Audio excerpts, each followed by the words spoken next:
Hey everybody, it's Jess, your IDS 100 peer tutor. We're here in Module 6. Today we're going to talk about your multimedia presentation and talk about the few slides that you're going to do this week to get you started. So looking forward, or in Module 6, you have your introduction to Project 3, your presentation, your discussion, choosing your two lenses, part 1, which that's going to be your post of the two lenses you're going to choose and why. Submit the draft of your presentation slides, which we will get into in a few, and drafting slides for your two chosen lenses, and drafting convergence and divergence slide. Now these links I have at the bottom here, they're really good references as far as using PowerPoint, Prezi, so definitely check those out.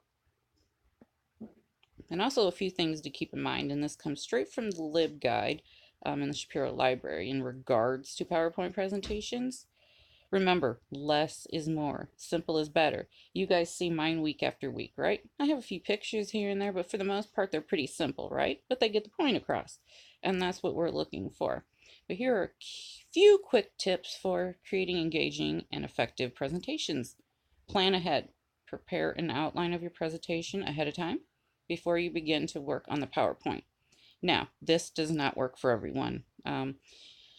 Some people have to work on the PowerPoint presentation as they do it, so do what you're most comfortable with, but be consistent. Use a template to help you maintain a consistent design, colors and font sizes.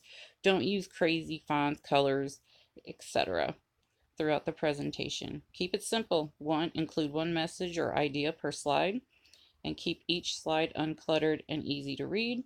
Avoid overusing special effects and flashy styles or fonts. And keep it short. Use concise bulleted lists instead of full sentences and paragraphs, key phrases, and only include essential information. And finally, complement your content.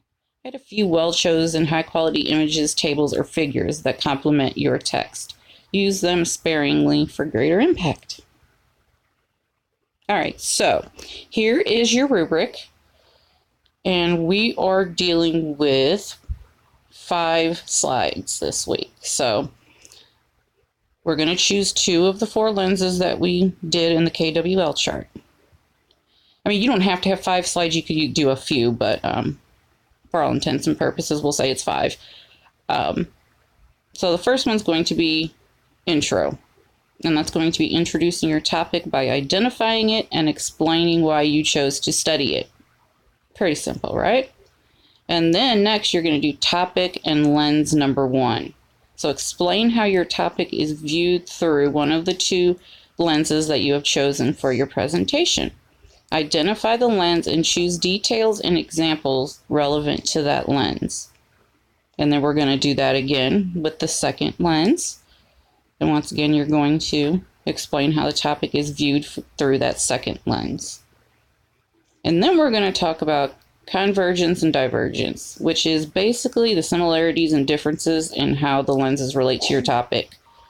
Focus in particular on the view you get when looking at your topic through both lenses. That's very important.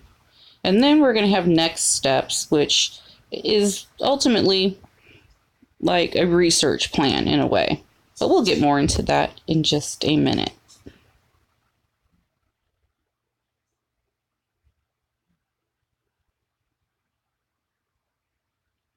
All right, so here's your that broke your schedule down for this week. So by Friday, you should have, most of these done and then have them turned in by Sunday.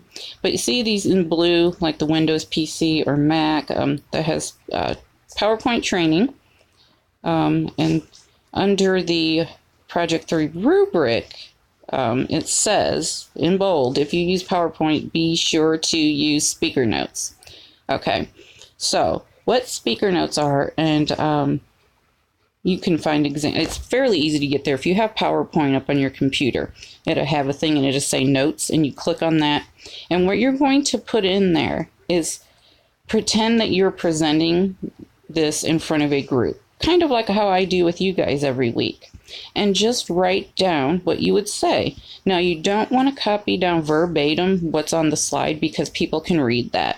What you want to do is summarize it, say something anecdotal, add something interesting, something like that, or explain it in a different manner, and try not to go over 2 to 3 minutes per slide. People tend to lose interest after that. So one way you can make sure that your text doesn't go over that is PowerPoint has the ability to record on each slide, which is what I do with a lot of these recorded presentations. And so you can say your speaker's notes and see how long it takes you. You can time it. There's a timer even. So that's one way to do it. You want it between 1 minute and 2 minutes. As you know, when I do these, I go over sometimes because we're like really, really explaining things.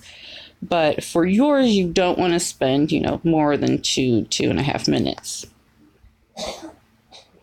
So convergence and divergence we'll get into a little bit deeper. And it's convergent and divergent thinking is basically just opposites. There are always two ways to find a solution. The straightforward way, thinking straight to the point, having complete focus, that's convergent. And divergent is kind of the indirect, thinking outside the box kind of way. And for this slide, you're going to explain the similarities and differences and how the lenses relate to your topic. Focus in particular on the view you get when looking through both. And that's hard to imagine until you do it. I think this is the toughest slide you have, but it's doable. Like I always say, there's no real right or wrong answers. As long as you do a good job of explaining it, you're good. And of course, use your sources. And the next steps, you want to articulate next steps for further exploration. Explore how you would go about further research using the skills that we've talked about the past 5.5 weeks. You guys got this. I have all faith in you. You can do this.